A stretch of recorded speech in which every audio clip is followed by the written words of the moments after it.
Well, this brings us to the 7th visit, and I hope to hand you the master key to success before I finish, because my subject will lead you so near to the master key that you will be apt to recognize it. As I have suggested in previous visits, a positive mental attitude can clear away all obstacles which stand between you and your major purpose in life.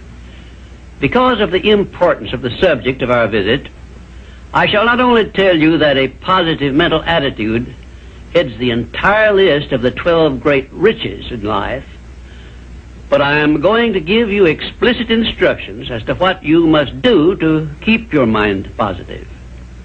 In all the success books I have written, I have never suggested to my readers what they should do without clearly telling them how to do it. Are you ready? If you are ready, this visit may bring the most important change in your life you have ever experienced. 1. Learn to adjust yourself to other people's state of mind and difficulties so as to get along peacefully with them and to refrain from taking notice of trivial circumstances in your relations with other people by refusing to allow them to become controversial incidents. Great people always avoid small incidents of controversy when possible. 2. Establish for yourself a definite fixed system of conditioning your mind at the beginning of each day so you will keep it positive under all circumstances. 3. Learn the art of selling yourself to other people by indirection, such as asking leading questions which will bring out the sort of reactions from others which you desire. And do not permit yourself to be drawn into argument over unimportant subjects. 4. Adopt the habit of having a good hearty laugh every time you become irritated or angry, and it will help you if you begin each day with 1 minute of hearty laughing. This will change the chemistry of your brain and start you out with a positive mental attitude. However, you had better get out of sight when you take your laughing exercise. 5. Start each day with an expression of gratitude for all the adversities, defeats, failures you have experienced in the past, and search for the seed of an equivalent benefit these have yielded you through the passing of time. Then give thanks for the blessings you expect to receive during the day. 6. Learn to concentrate your attention on the can-do portion of all of your problems and desires and start action where you stand in carrying out this portion. No matter what may be your problem or your desire, there is always something you can do right now that will help you. Find out what this something is and do it. 7. Learn to transmute all unpleasant circumstances into immediate action which calls for a positive mental attitude, and make this a fixed habit. For example, when you are angry, switch your mind to some sort of action in connection with your hobby or your major purpose in life, and keep it busy with that subject for 5 minutes. 8.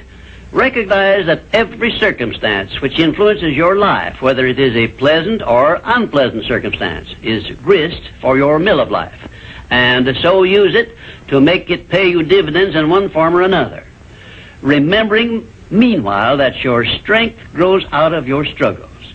Follow this instruction and you will soon learn that there is no such thing as an unprofitable experience. 9.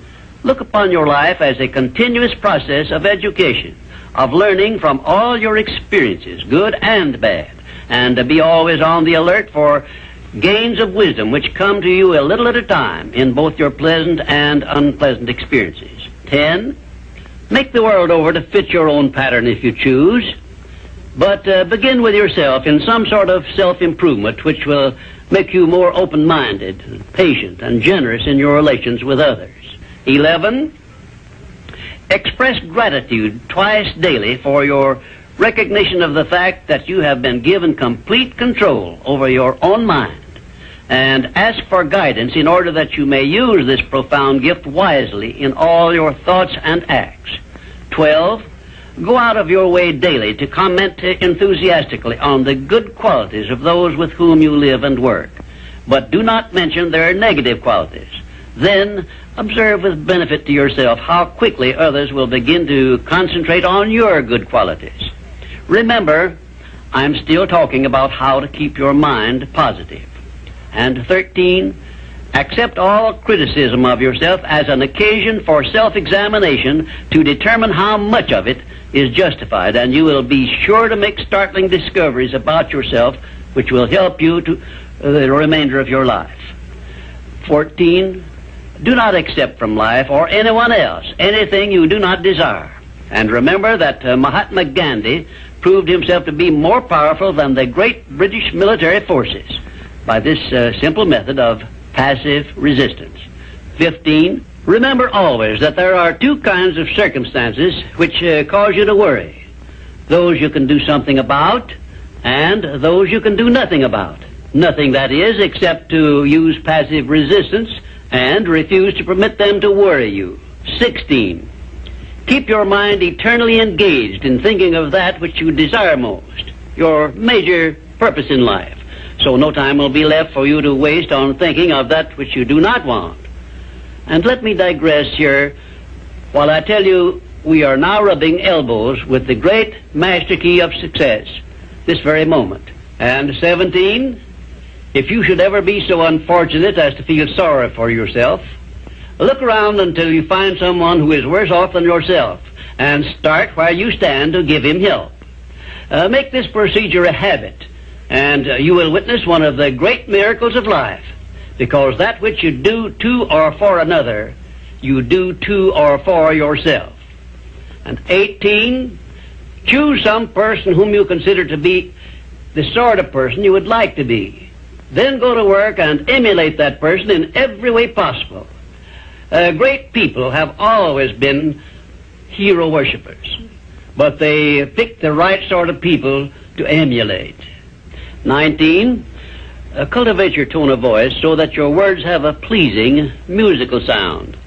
And remember that the sound of your voice is an open window through which other people look into your very soul. It will be a profitable investment if you will get a tape recording machine and record samples of your voice daily while you practice the art of expressing yourself through a friendly sounding voice.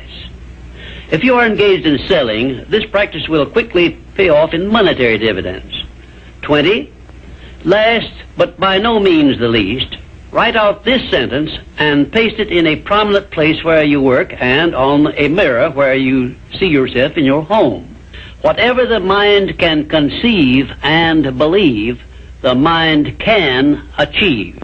Remember also that you are the only person who can provide you with a positive mental attitude. What are you going to do about it? On your answer to this question rests your entire future.